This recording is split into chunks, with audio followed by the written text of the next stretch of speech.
about what it means to be living and ministering to each other and our wider community in a state where extremism is growing.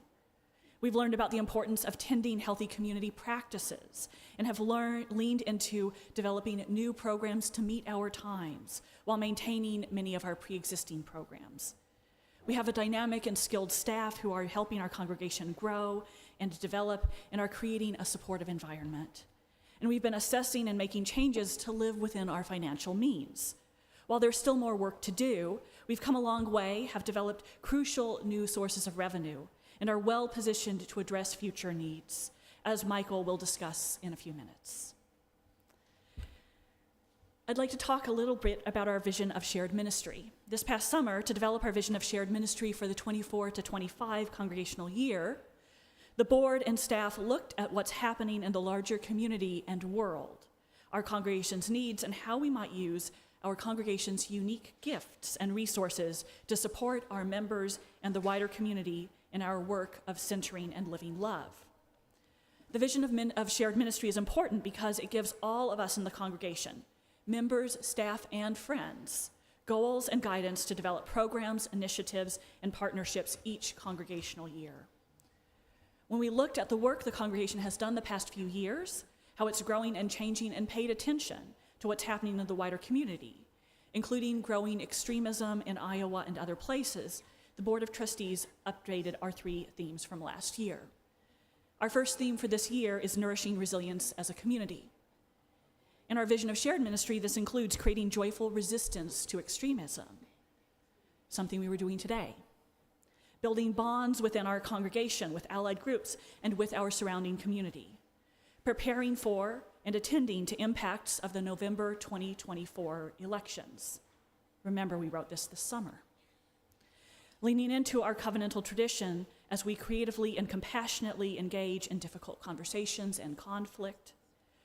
Journeying towards spiritual and community wholeness by deepening our anti-racism, anti-oppression, and climate justice work. And building financial security into the future by focusing on long-term stewardship. We've been nourishing resilience as a community in many ways the past few months, including building relationships with Johnson County Interfaith Coalition and Iowa Interfaith Power and Light to help expand and deepen faith-based community organizing for racial and climate justice, helping develop the Live Well, Die Well Coalition, which will hold a conference here in late May, and developing a partnership with the Multicultural Development Center of Iowa to develop a micro-lending program. We held a powerful and joyful climate justice revival. We've been offering Our Whole Lives for grades 4 through 6 and 7 through 9, and this winter we'll begin High School OWL. We've been running vibrant children and youth religious education programs and summer camps. We've been holding a stewardship campaign where our members visited a selection of membership, as well as working on our endowment and on options for mortgage paydown, which Michael will also talk about more.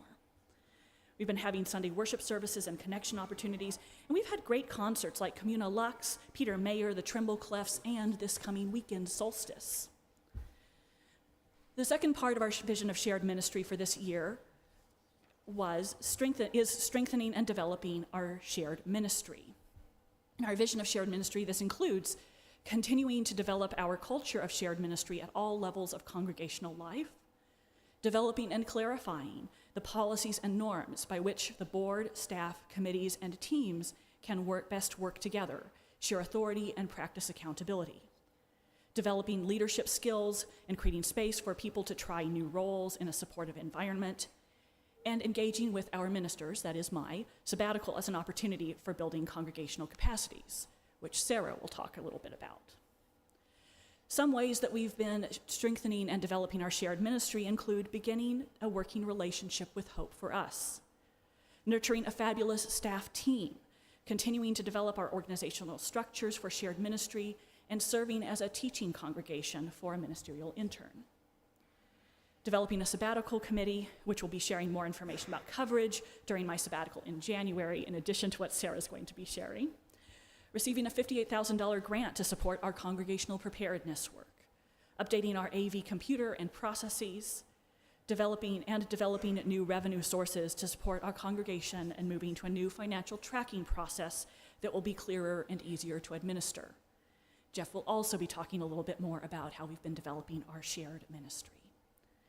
And finally, our third element of our vision of shared ministry for this year has been practicing welcoming hospitality and community care. In our vision, this includes providing a beacon and a sanctuary for those seeking meaningful connections or refuge from social or political oppression. Sharing responsibility for welcoming and integrating visitors, as well as caring for members. Making creative use of our building, cultivating sustainable practices, setting realistic expectations, building on the positive, and practicing patience, and resisting perfectionism and cultivating open-mindedness together. Just a few of the ways that we've been practicing welcoming hospitality and community care have included adult programming like covenant groups, mind and spirit groups, lunch then learn, articulating your faith, and what it takes to heal read-along group. We do this through pastoral care, through strengthening our membership associates program and pathways to membership, with spiritual practices programming like Vespers and sound healing, and by supporting many other nonprofits and strengthening our relationships with many nonprofits through our rentals program. We're in the midst of challenging times in our community and in our country. At the same time, over the last couple of years, we've gotten a lot of experience with what it means to be a congregation that listens, discerns, and powerfully responds in similar political circumstances. While what exactly we'll need to do in the coming months and years will likely change and will become clearer over time, the skills, partnerships, presence, and capacities we need are things that we have been developing. They live here. As we come up to my 3-month sabbatical, I am confident in the work that we have been doing together, in our staff and volunteers' abilities to run programming in my absence, and in this work this congregation will do to respond to our vision of shared ministry. Thank you for being part of that.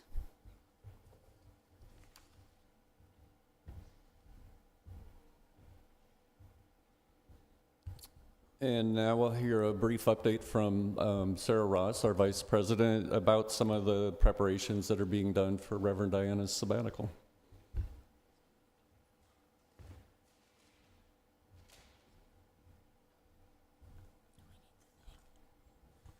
Good morning. My name is Sarah Ross, and I'm a relatively short 60-year-old white woman with short graying brown hair. I am wearing black jeans and a long-sleeved salmon-colored linen shirt over my long underwear. I identify as a dyke. In my role as Vice President of the UUS Board of Trustees, I'm serving as the convener of the Sabbatical Committee, which is working to plan for Reverend Diana's upcoming sabbatical starting in late January and extending through late April 2025.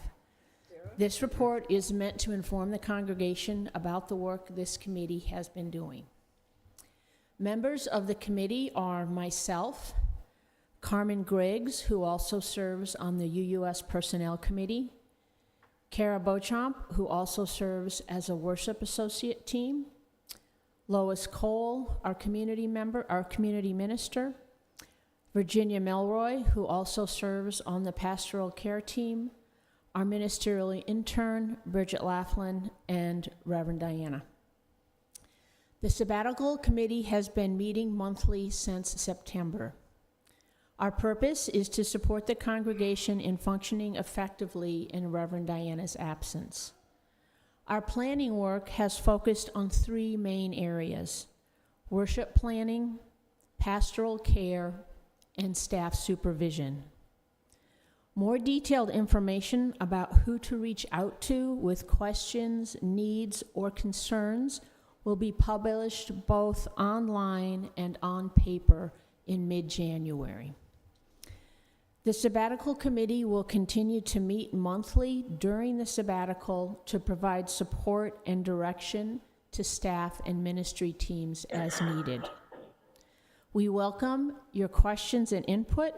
You can reach out to me or any member of the Sabbatical Committee directly if you have a question or concern you would like addressed.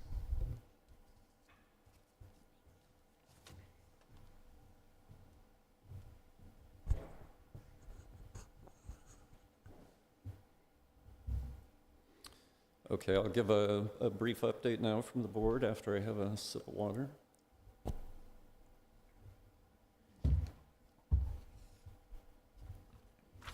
Mine won't be quite as brief as Sarah's. That was very well done on the briefness factor, I have to say.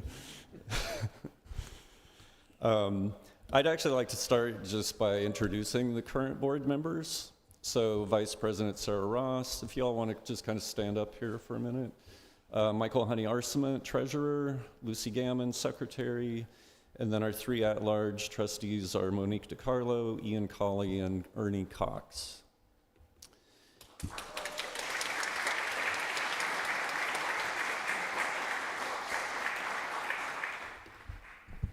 So if you have questions or concerns about anything at UUS, these are all good people to talk to. One thing I wanted to say is that we're a very different board than the one that reported to you in May. Sarah, Michael, and Ernie all just joined the board in July, and this is Lucy's second meeting.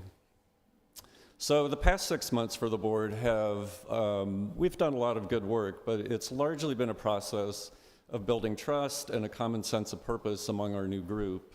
And I think we're in very good shape for the work we need to do over the next 6 months. So today I'm mostly going to just focus on some of the work we've done related to finances. The board's main budget focus this year was assessing our staff compensation and benefits, particularly in related to updated UUA guidance, which has changed pretty significantly in the last couple of years. The primary goal was to make sure that we have a solid foundation for compensating staff fairly before we consider other significant ways to address our financial challenges. One result of the process is that we're now contributing somewhat more to an employee's personal health care coverage and somewhat less for any family coverage they may choose. In addition, based on UUA recommendations and input from our personnel and finance committees, we're planning to make further increases in healthcare contributions in coming years. Currently, we're pegging healthcare contributions to the UUA's silver plan. They have a bronze, silver, and gold level. But the goal is to eventually base contributions on the gold level, which the UUA now considers their standard plan. Another compensation-related change is that we're no longer giving raises based on across-the-board amounts, but rather we're moving people up their individual salary scales based on predictable stepwise increases. So as a result of these changes, we were able this year to consider staff compensation as a very first step in our budgeting, which made the process run a lot more smoothly, and particularly because our staffing expenses make up about 70% of the budget. And there's also just a lot more transparency and predictability for both staff and the congregation as we envision our staffing levels for the future. Our personnel committee provided tremendous assistance to Reverend Diana in developing these recommendations. They're co-chaired by Carmen Griggs and Monique DiCarlo, and Dana Van Abema and Mary McMurray contribute invaluable human resources expertise. Please join me in acknowledging their good work, and if y'all want to stand. Mary and Carmen are here at least. Reverend Diana also initiated another major change as a part of reorganizing the congregational administrator role. After several years of in-house bookkeeping as a cost-saving measure, we've returned to having a professional accountant managing our books, while the congregational administrator position has been moved from 40 to 30 hours to account for the reduction in their duties. Overhauling our bookkeeping practices has been a lot of work in the short run, but it is already making our finances easier to maintain, providing better segregation of duties, and giving us, as board members and ultimately you as a congregation, a lot more information about our finances in much more useful formats, and Michael will speak to that more. The board has not focused a lot of effort this year on addressing our spending gaps in any focused way, but we are well positioned to focus on this work more intently over the next few months. The intention is to engage the entire congregation in collective discernment and problem solving over the course of the coming year. And the first step is to get the board and our finance-related committees in alignment about how to frame the conversations. One of the things we'll need to wrestle with is whether, quote unquote, balancing the budget, which we've committed to do in 2026, is still a reasonable goal.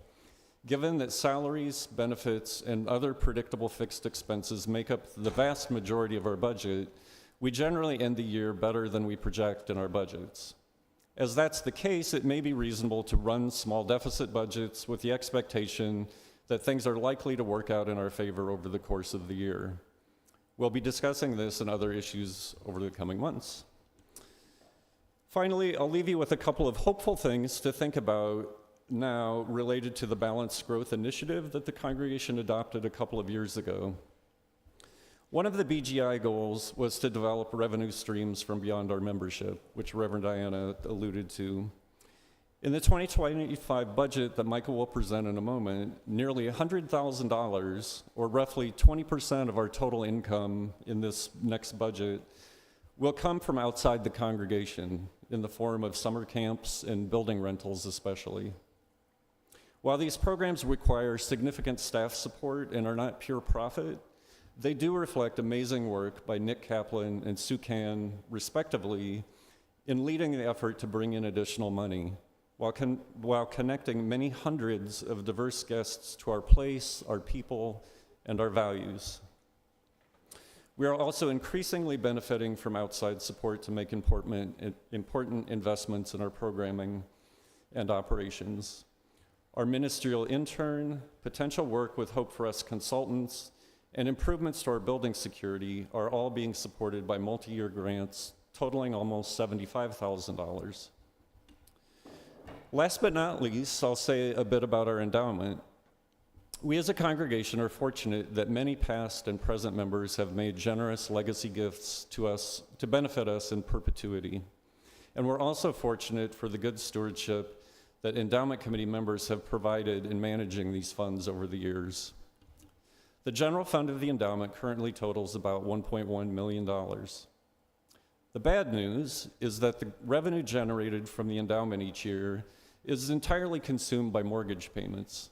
And as things currently stand, without doing anything different, that would be true for another 15 years. The good news is that we have an opportunity late next year to renegotiate our mortgage terms, which we must do every 5 years. Fortunately, we have some good options for reducing the overall size of the mortgage from $675,000 to a more manageable size. Doing so might unlock the endowment so that it can contribute to other expenses beyond mortgage payments. The board will begin discussing some specific scenarios for addressing the mortgage on Wednesday before we engage in wider planning. Meanwhile, the endowment committee has re-envisioned 2 of our existing dedicated endowment funds related to building and grounds and community engagement, respectively. The hope is that these dedicated funds can be developed in ways that take additional pressure off the budget and allow for bigger investments than we can afford with our typical revenue streams. With that, I'll turn things over to Michael to discuss the 2025 budget, and then we'll have time for discussion about anything we've presented.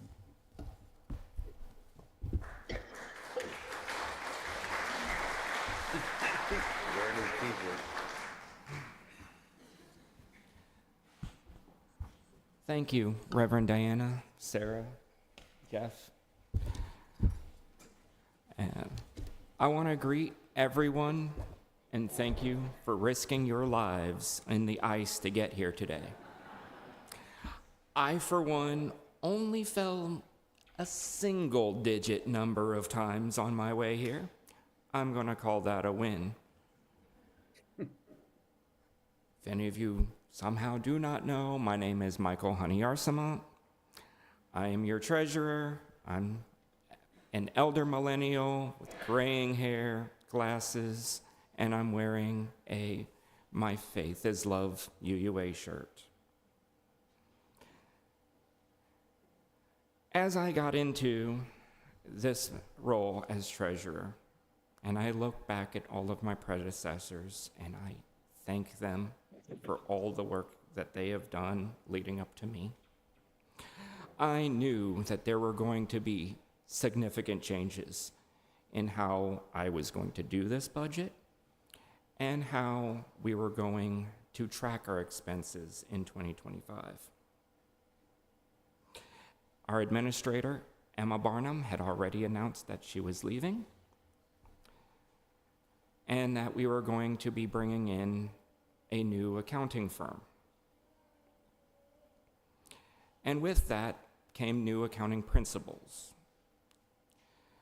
One of the biggest changes is in how we report the budget.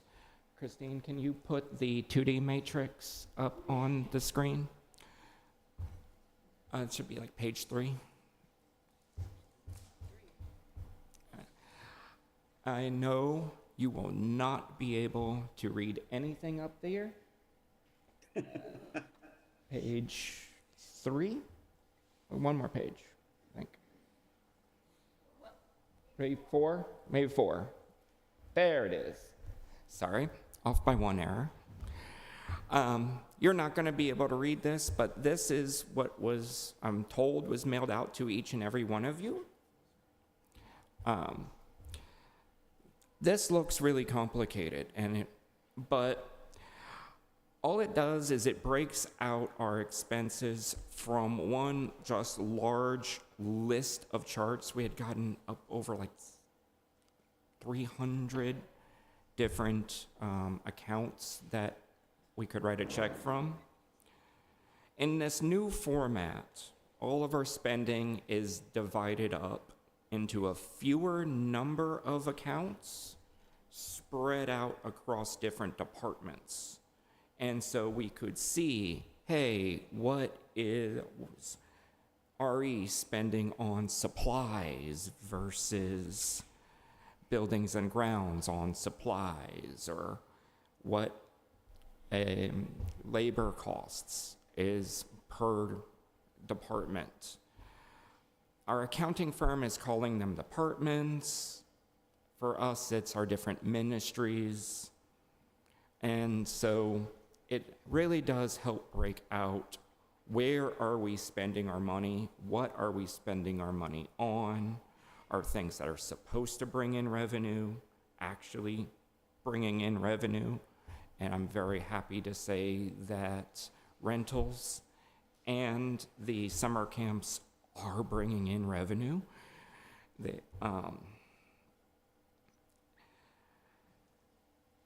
And as I was going through and I was making this and working things out,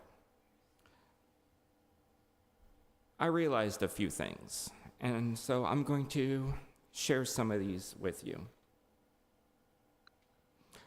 Fact: quality employees are expensive. Fact: cheap employees are more expensive. I have no interest in cutting a check to the Center of Worker Justice just so they can protest our labor practices at UUS. I have no interest in paying for work to be redone because it was done badly. I'm committed to helping UUS hire the best qualified staff, paying them a fair but not lucrative wage, and I'm also committed to supporting healthcare as a social justice mission. Fact: from 2020 to 2024, your treasurer stood here and presented a budget predicting that expenses would outpace income. Fact: from 2020 to 2024, the board and the treasurer worked hard to increase the amount of income not coming from pledges. Now, if we could go back to, I think, that page 3. And as, that should be, maybe page 2. There it is. As Jeff alluded to, that our labor costs are roughly about 70%. Our income from pledges is about 70%. we are finding more money every year. We are forced to find more money every year from sources that's not pledging. And we've been very successful at it.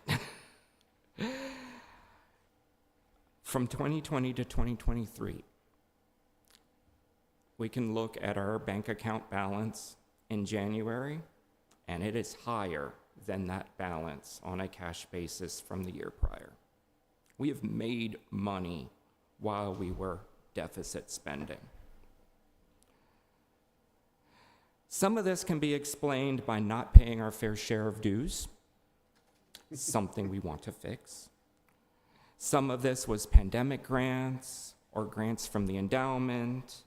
Some of it was employees leaving or taking fewer hours. Some of it was just our chart of accounts previously made budgeting very difficult, and we were overestimating expenses and underestimating income, and it just washed out during the year. This new plan, this 2D matrix, one of the selling points is that it will be easier going through 2025, the reports it can generate to actually tag major events that affect the budget positively or negatively. And that future treasurers will be able to look back and see how this event or that event, affected the budget. Fact, in January of 2024, your treasurer, our treasurer, love him, looked at the bank account balance and went, "We got too much money, y'all." And took $50,000 out of the account and put it into a CD. It had hit $250,000, and it's like, that's too high. And so from a fiduciary point of view, it made more sense to take it out of the checking account and put it into a certificate of deposit to earn us more interest. If you leave this meeting with one message, I want it to be this: we have money. When you look at the budget in your packets, you will once again see that we predict that expenses will outpace revenue.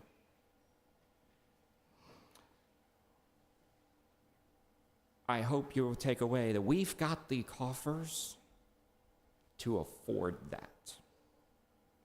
Again.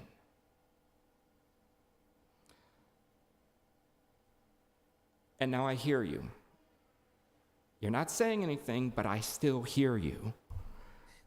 The treasurer should not get complacent and just assume that we'll get a bailout every year. Treasurer should not get complacent and just say, we can just keep going.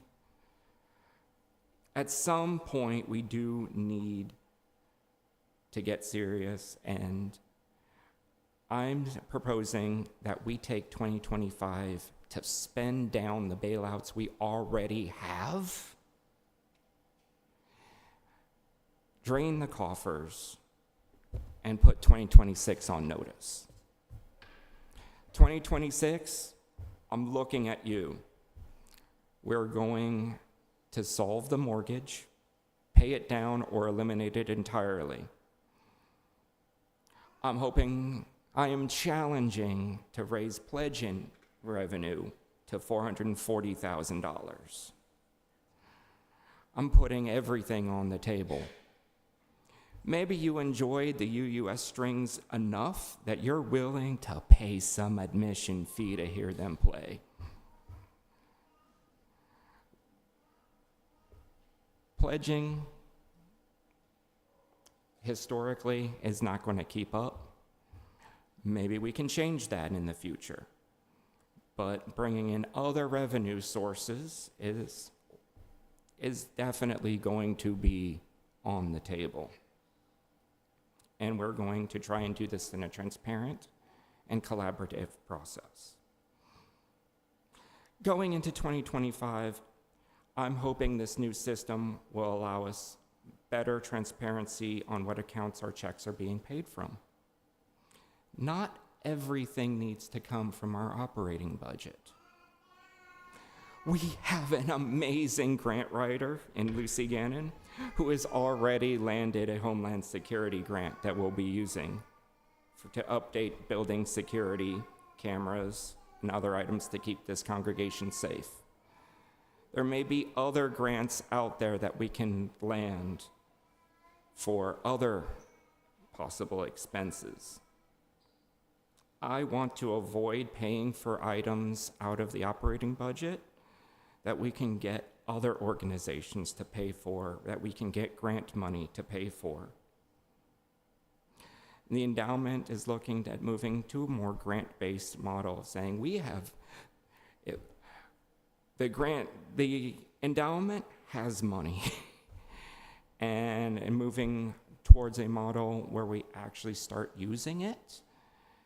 I know Deb and Land Ministry have been using REASE funds in 2025 and making it easier for other ministries to write a grant proposal and have an endowment fund, one of the two new endowment funds, pay for it. Looks very interesting.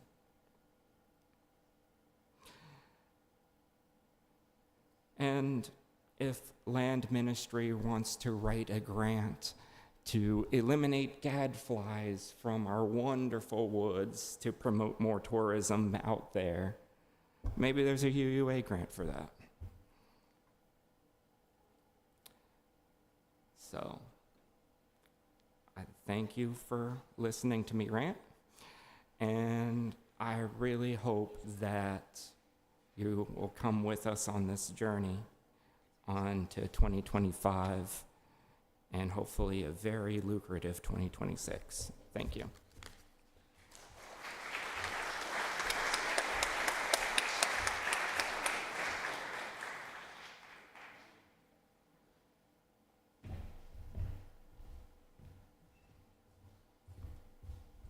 Michael, I expect you may have to come back up here for questions. So we'll take a few minutes. Actually, we're doing very well on time, I think. But if folks have questions, comments about the budget or other things we've talked about today, now is the time. And we have Peg, and who else do we have with a microphone? Okay. Chris, do you need help passing it? I thought we had somebody else. Is there another microphone helper? I'm sorry. That's what Gare can do it. Also, please don't speak until you get the mic. You may want to turn those guys down a tiny bit. They sound sort of loud. I saw Dave Martin first. Peg, if you want to. Thank you, Michael, for... Can you stand up just so people can see you? Sure. Thank you, Michael, for your presentation. I know putting a budget together, you guys on the board... Just hold on a sec. The mic's a little low now, I think. Okay. Try again. Is that better? We'll give it a shot. Thank you, Michael. I know it takes a lot of work to put a budget together. I'm one of the recovering treasurers around here for many years. My question has to do with the pledge campaign for this year. I know we were trying to raise close to $400,000, and I'm just wondering, I didn't see anything in the packet, and maybe I missed it. Are we getting close to that, or did we get close to that?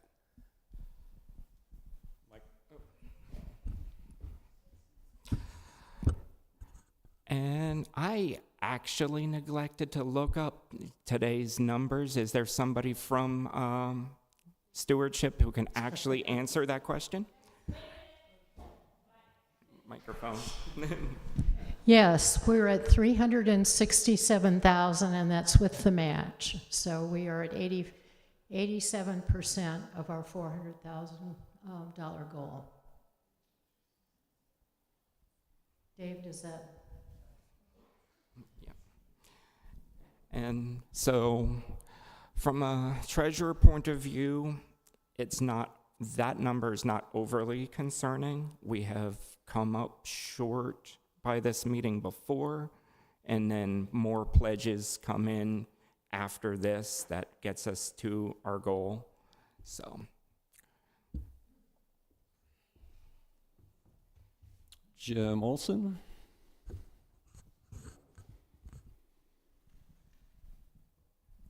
So thank you. I want to thank Jeff and Sarah and Michael and Reverend Diana for these excellent reports.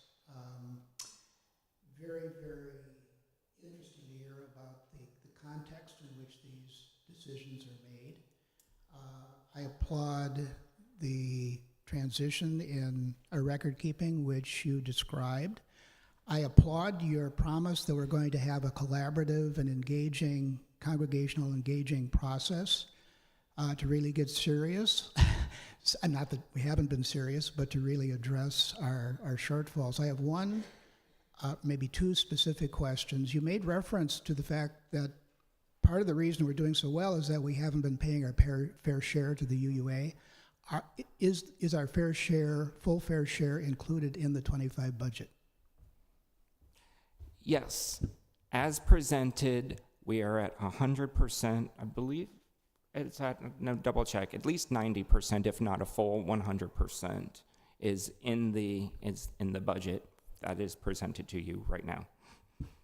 That's excellent. That deserves a round of applause, in my opinion.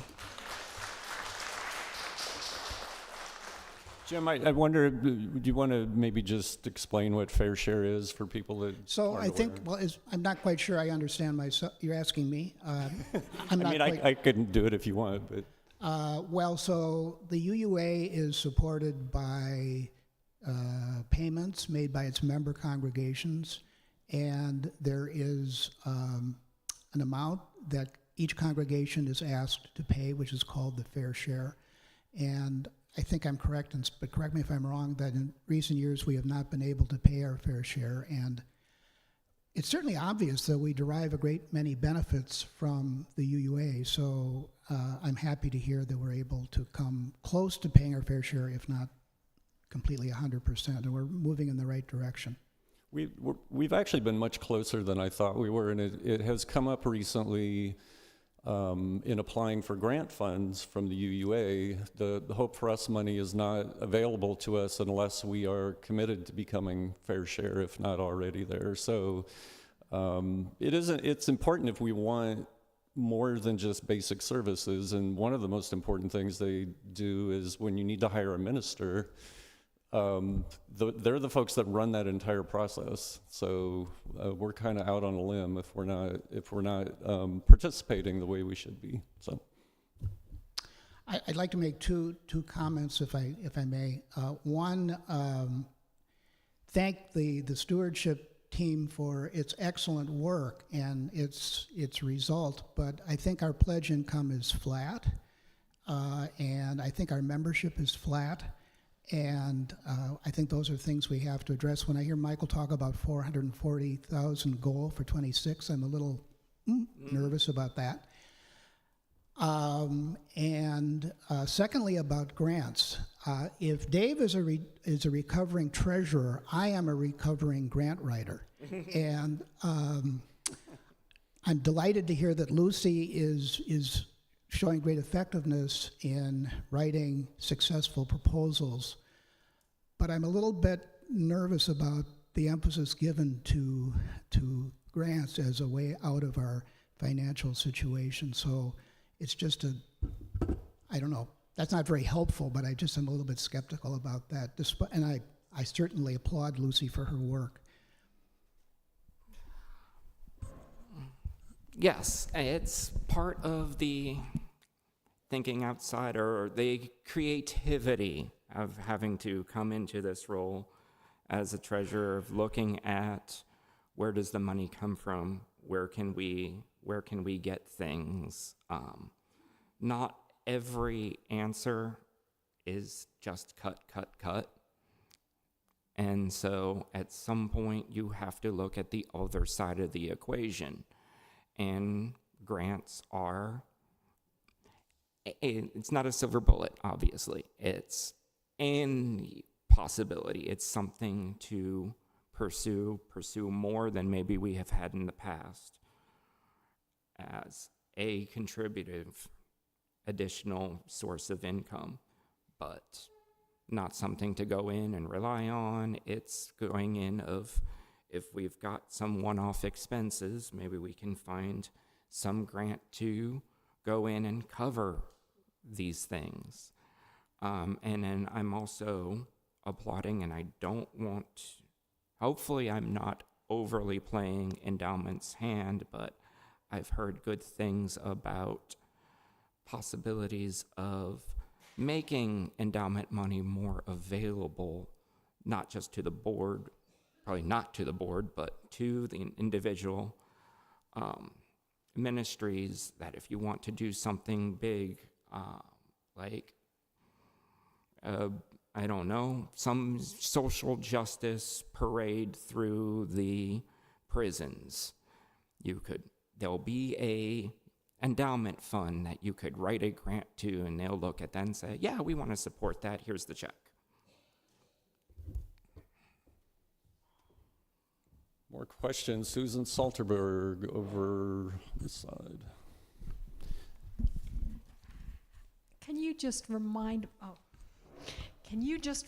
me what the annual budget pledge goal was for 2024, and then how much we actually received? Thanks. And thank you for everything that you guys do. And I want to say thanks to Nick and Sue for the income that they're getting for us from these other sources. So might need help again from stewardship, but I believe the goal for 2024 this year right now, no, this is the 2025 year, is 400,000. And I believe last year the goal was also 400,000. We've kept that flat. The previous goal, so in 2023, was 440,000, and we came up short. And so we've just kept it at 400,000. But unfortunately, the rest of the world decided to not keep inflation flat. And so that's going to be, just to keep up with inflation, we need to have all sources, including pledging. And that I'm hoping, ever the Iowa optimist, that we can bring in more people into these seats than asking the people already here to pay more. Did that answer all your questions? I think there was part of it maybe that... I was interested in knowing what the actual numbers Right. were that came that have actually in come from in. pledges for this fiscal year. Do we have the... No, it's what of the 400 for 2024, how much actually came in? Well, we need to... Folks online can't hear us if we don't speak into mics, so it's just be patient and find a mic. I think neither Liz nor I have those exact numbers in front of us, but for 2024, we came in just over 400,000, and that was in January.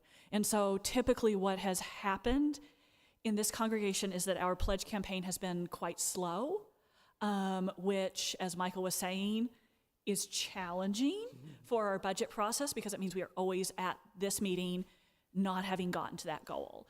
But so it was just over $400,000 for this year, and has been for the past couple years. So we can find the exact numbers for you later, but Yeah, I think the general idea is that a lot of people fulfill their pledges way at the end of the year, and so we've still got a little bit of time left in the year. Jan Weaver? What is our annual interest payment on the mortgage? So it is currently, correct me if I'm wrong, it's 3.35%. So that was negotiated in 2020. There are three different major sources that predict interest rates into the future, and for the past at least 6 months, they've been around 5.8, 5.9 for next November when we will need to renegotiate. So increase of 2.5% over where we're at. Okay, maybe I didn't ask the question I meant to ask. Okay. Is how much are we actually paying in interest this past year? In interest or in the total mortgage payments? Well, in interest, because that's what we would save if we paid off the mortgage. Well, I can some give you portion of a it. little bit. So I've just run a bunch of numbers. So really what we need to think about is not so much what we're paying now, but what we would be paying. Right. And I'd be happy So for that too. if we just stuck with a bank loan at prevailing interest rates for 15 years, don't attempt to pay it down or anything.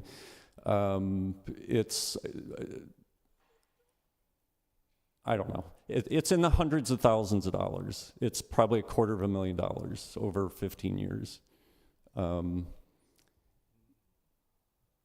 So some of the options we're looking at would bring that down significantly by,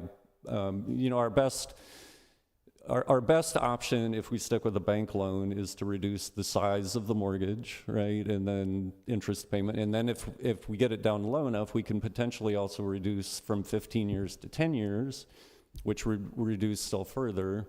The other option is to pay off the bank loan and take a loan against the endowment. What I'm going to present to the board on Wednesday is that doesn't seem to me to be the best option, because the challenge we have is that the endowment is the source of paying our mortgage, right? And so if we draw down the endowment to pay off the bank loan, we have less capital to start with, and just running things through a spreadsheet, it's like, oh, my smart physicist wife actually pointed this out to me way a long time ago before I attempted to do it on a spreadsheet. But yeah, the short story is it seems as if reducing the size of the mortgage is really the key to all of this, if not retiring it, which would be a larger challenge, but not totally impossible. Yeah, I just wanted to get some numbers for context, if that was possible. Yeah, I don't, do you have a number you want to give her? Okay. Yeah. So I can tell you that for the last 5 years, that we've been paying $29,176.68 per month in interest, to Central State Bank. That's the interest payment, not the principal. Not. Oh, sorry, divide that by 12. Sorry. I thought that was a very Divide that by 12. Okay. That's annually for the last 5 years. Thank you. Divide that by 12. Thank you very much. That's what I was looking for. Has anybody had their hand up for a while? I just want to make sure I'm not skipping people. I should probably write down names. No? Okay. Jim Hi. Laughlin. I'm Jim Laughlin, past president, longtime member here. I've heard Jim Olson say something about flat membership, flat pledges. And in speaking with other congregants here and my own personal experiences within the congregation over the last 6 months, I've seen a profound drop in confidence in our leadership team. Although the new people I have great confidence in, and I hope everything can work its way upward from this point on, I'm calling on the board to submit a satisfaction and suggestion survey so we can raise our expectations of where we're leading ourselves in the wake of current events.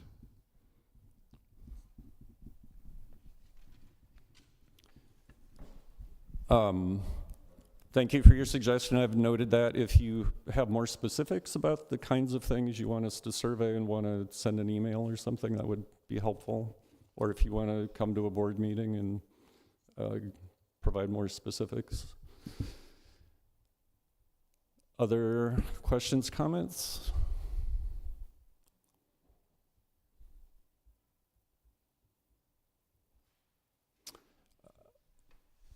I'm not supposed to call on people twice unless everyone's really done, just because Robert's rules say that, but I don't see anyone else waiting. So, Susan, go ahead. I just want to say that I really appreciate the leadership team and all the people who volunteer to make this church society function. So,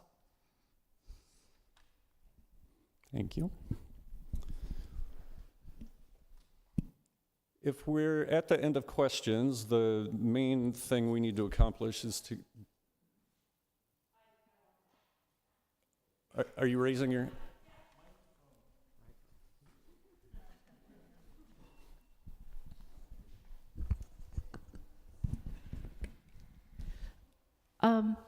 So the YouTube is a public broadcast, and it's not for member participation. However, we have a member who can't get on Zoom right now, and I didn't know if I should convey that comment.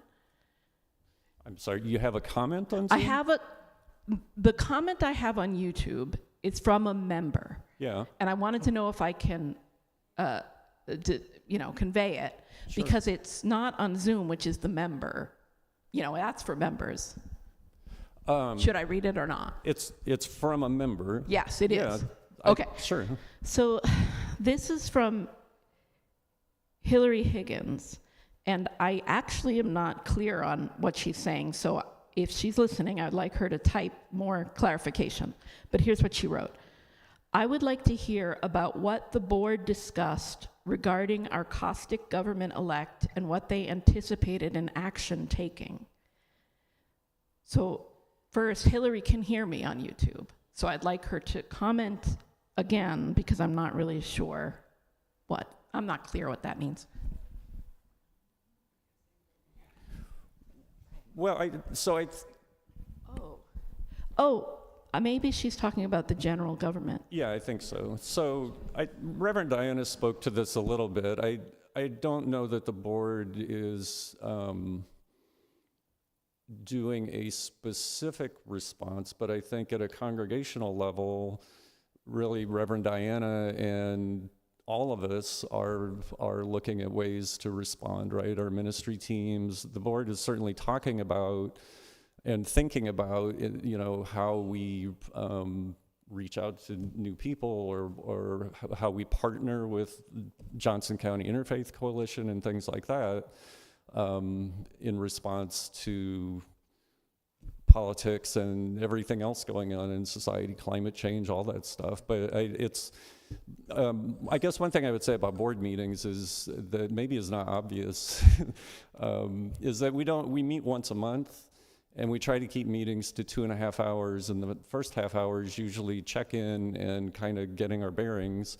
So we have to be, one of the biggest challenges of being president is honestly just creating the agenda to try to figure out what to focus on and how to get a room full of people to do something productive, knowing that we can't do it all by ourselves. And so I guess one thing I would say about that is what I've started seeing as part of the process is to have essentially ongoing linear discussions, so that we're not just like hearing a 10-minute item and making a decision and moving on, but we have an ongoing dialogue with ourselves and the congregation that's informing what we're doing. And that's about all I could say in terms of specifics. So I will say, from a fiscal point of view, yes, this was predicted. That's one of the reasons for the Homeland Security grant, is updating our security, updating the protections surrounding this building with access and surveillance, so that you can feel safe, that people can feel safe in this building, that this building can continue to be a sanctuary. If people try to target us for being who we are, people try to target us for existing, this money is what we're using to be prepared for that. That was a good answer. And much shorter than mine. Okay, any other questions, comments? As I started to say, our main objective here is to get the budget on the ballot, so we need to do that. If there's no further discussion, I'll go ahead and call for a motion to, what do we need to move? I've lost my agenda here.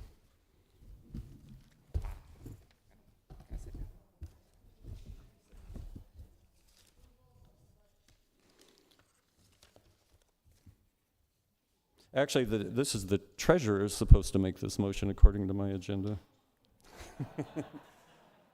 and the words are right on here, it turns out.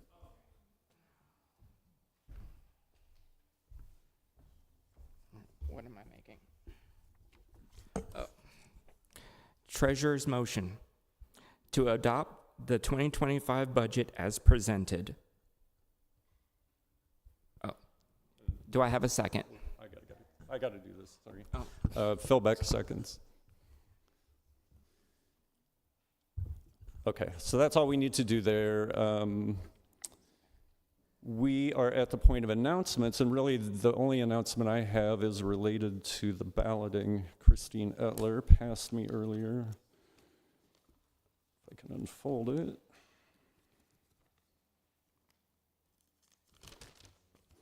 Okay, so Christine's announcement is that between 3 and 5 p.m. today, the online election will open on Election Buddy. You'll receive an email with an individual link voting key. The vote will be open until 6 p.m. on Friday. Those who have chosen to vote via paper ballot should mail in or turn in your ballot before 6 p.m. on Friday. If you do not receive an Election Buddy meeting invitation, please email Christine. Her email is in the voting packet and in Realm. And if you would like to switch your voting method, you may also do so by contacting Christine. This means that if you have a paper ballot, you can turn it in and vote online. I think she means you can return your paper ballot unfilled and vote online. Or alternately, if you have received an online election invitation, you can request a paper ballot. Okay, I think we're at the point of closing words and extinguishing the chalice.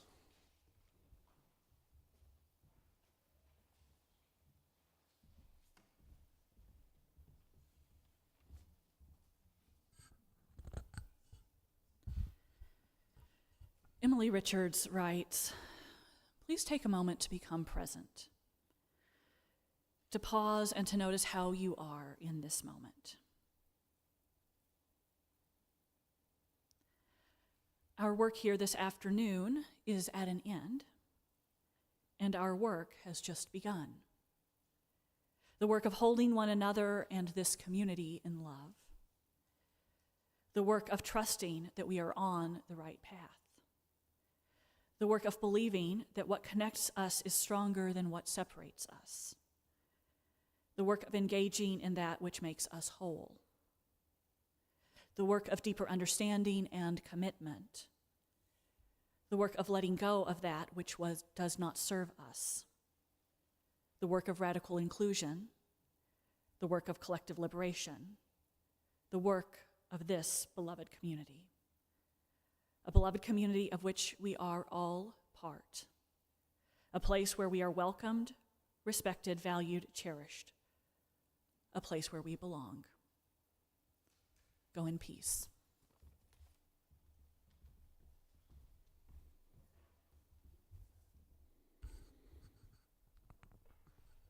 All right, we are at the end of the agenda. If there are no objections, I will adjourn the meeting.